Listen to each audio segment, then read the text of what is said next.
what does this island in the middle of nowhere, a bunch of old heads, and a shopping website network have to do with Rocket League Esports? Well, today they're all relevant to some Rocket League Esports news.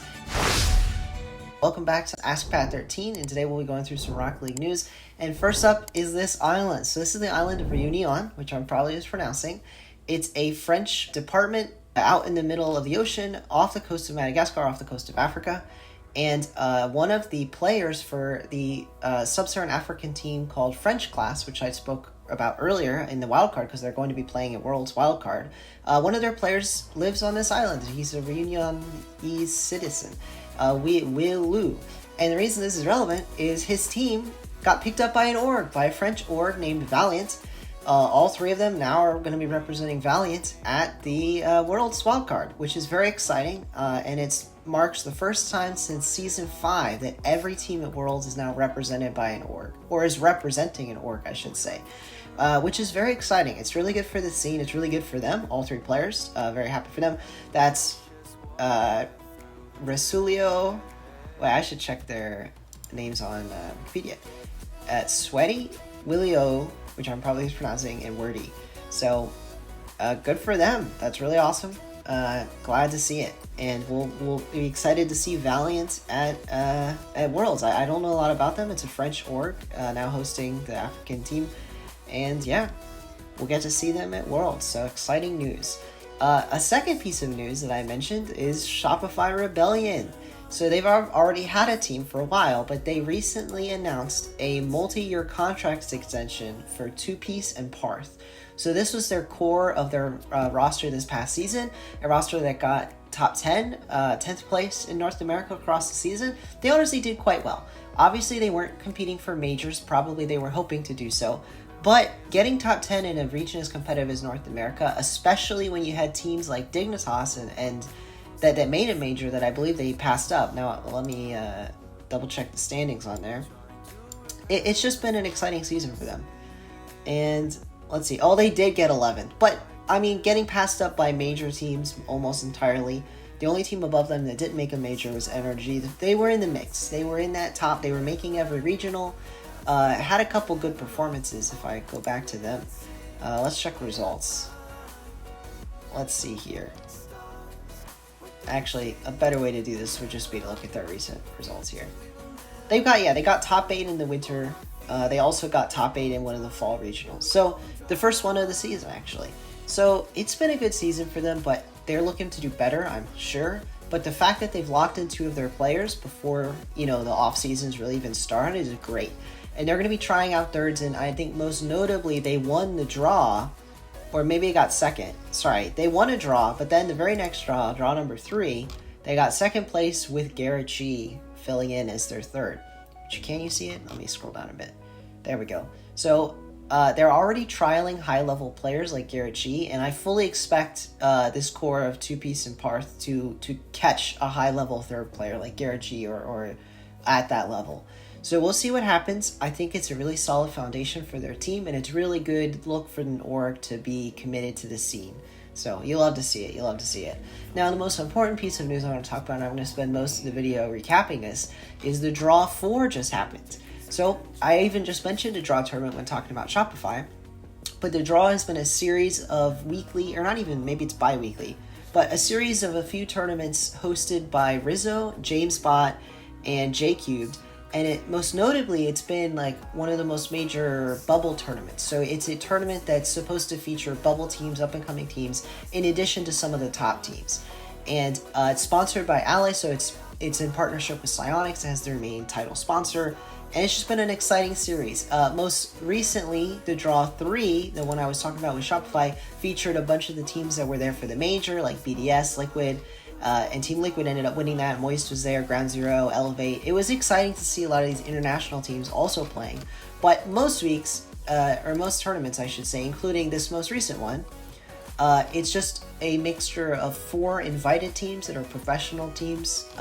In this case, G2 was invited, Space Station was invited, Koi was invited, and this mysterious Take 3 was invited. I'll talk about them in a sec.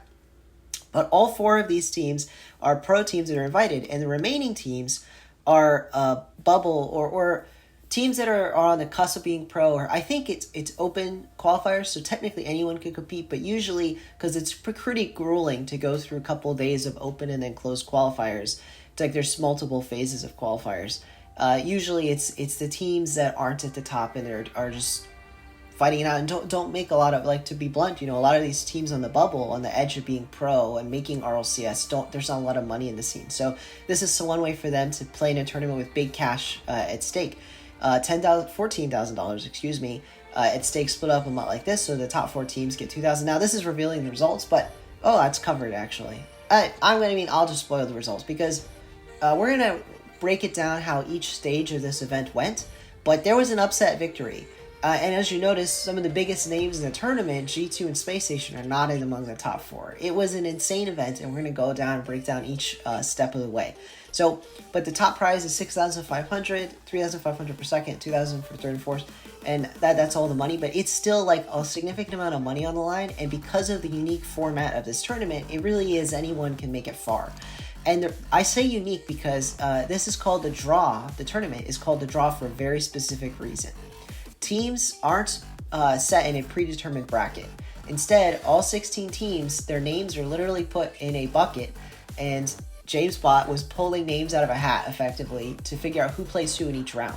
So you're playing a random opponent. That means the 15 seed could play the 16 seed, and then play the 14 seed, or basically, you could be one of the bottom seeds and get a little further by part luck, which some people don't like, but that's kind of the point of this. This is an off-season tournament. It's not meant to be competitive and to show who's the best, like, overall, but it's more meant to show that who can step up and win the matches in front of them. And there is some randomness to it, but everyone knows going in, so hopefully no one gets upset. That's kind of the whole point of the tournament. So now let me talk about Take 3. So this was an exciting roster.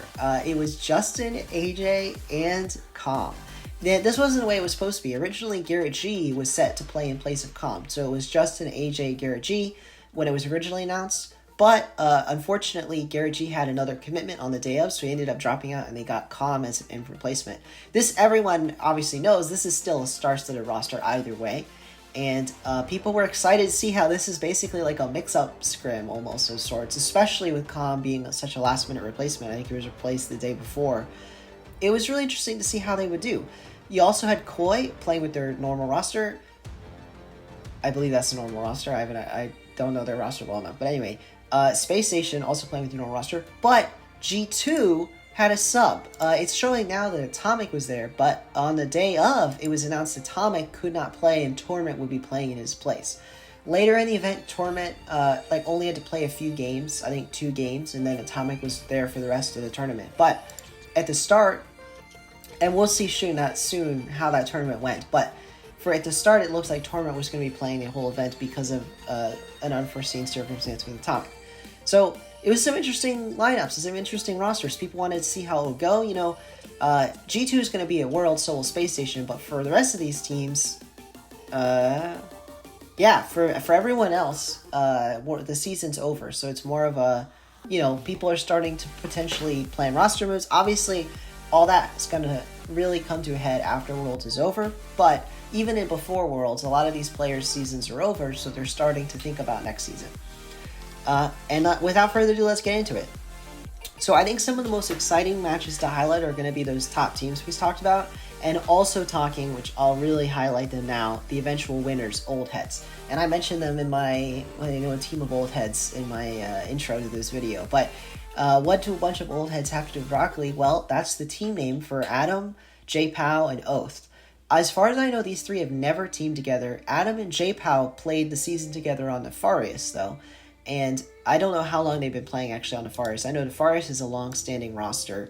It's been picked up by Flashes of Brilliance and then went back. Let's see here.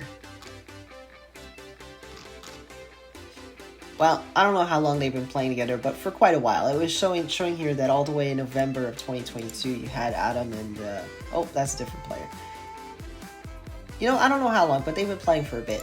And so it was interesting to see them with this new third, with Oath, who some people have looked up to as like potentially the next one of those bubble players that could break through, but never has. And so, but I'm going to be honest, it's not like anyone expected them to to do well at this event, especially with some top teams. So to eventually see them win was an upset. It was a stunner. It was something we haven't seen out of the draw. We've had multiple draws. This is the fourth one, and there haven't been any upset wins until now. So it's kind of massive. It's massive for these players. It's massive for the scene. It's massive for the tournament series. It was just really exciting. So let's walk through it. First couple matches, let's talk about G2 Space Station.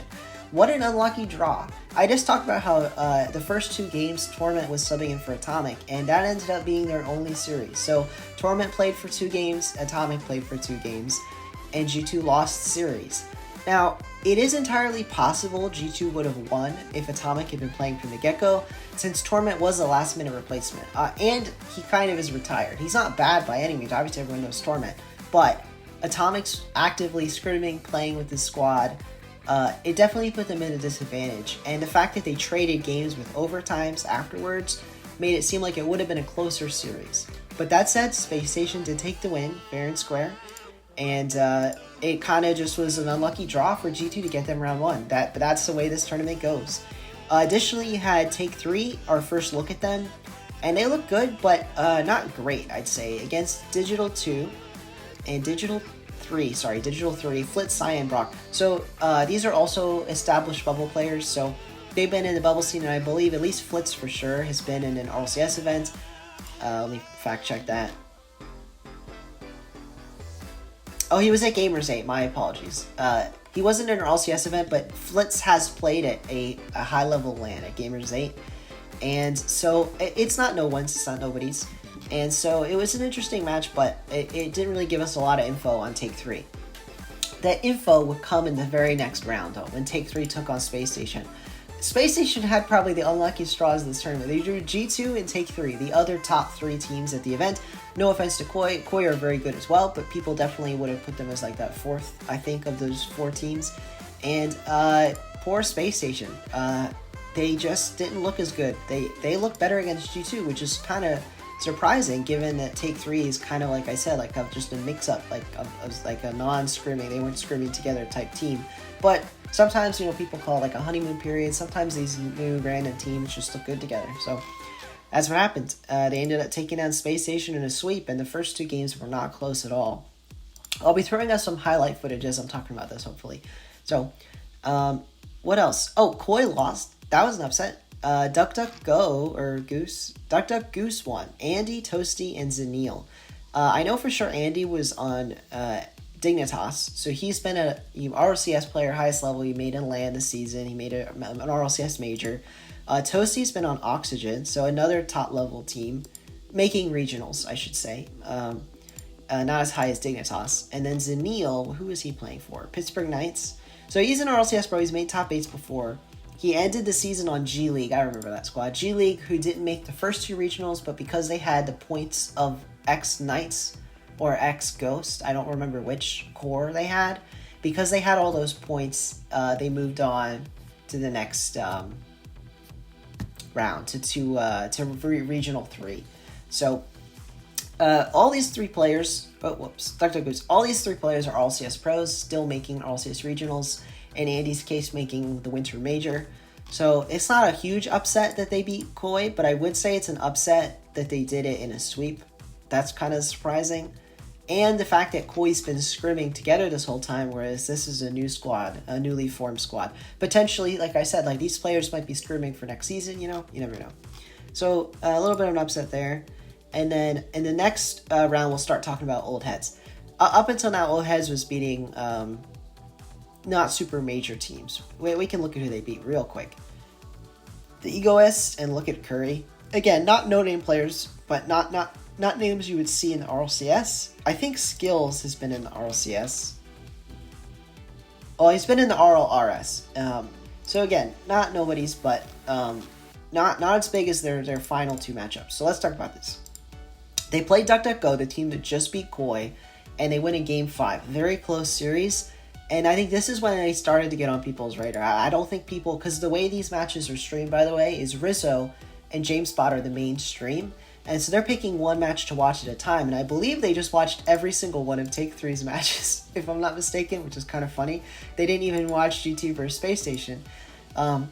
But, so that means that for a lot of viewers, for the main brunt of the people watching this tournament, there were, by the way, streams of every match. So all these matches got streamed, but a lot of people wouldn't have been watching old heads progress. So I think a lot of people first hearing of old heads like at this tournament was the grand finals, or well, perhaps the semifinals. It was announced, who the top 4. So very exciting. Then Take 3, on the other hand, they had a tougher series than people would have expected against Stargazing, which let me double check who that is. Cam, Koifer, and T. Corell. Now, I'm going to be completely honest, I've never heard of Koifer. I'm not really in tune with the bubble scene, so they're probably rank X import, like high up there in 3-mans and in that people would know who they are, but I would, because I'm not really in tune with the bubble scene. That's very interesting. I think that a team that like this, I guess T. Corell would be the the notable name there. He's played on some big name rosters, made top 8s in RLCS. So T. Corell's the well known there. Cam's also made RLCS, if I am not mistaken.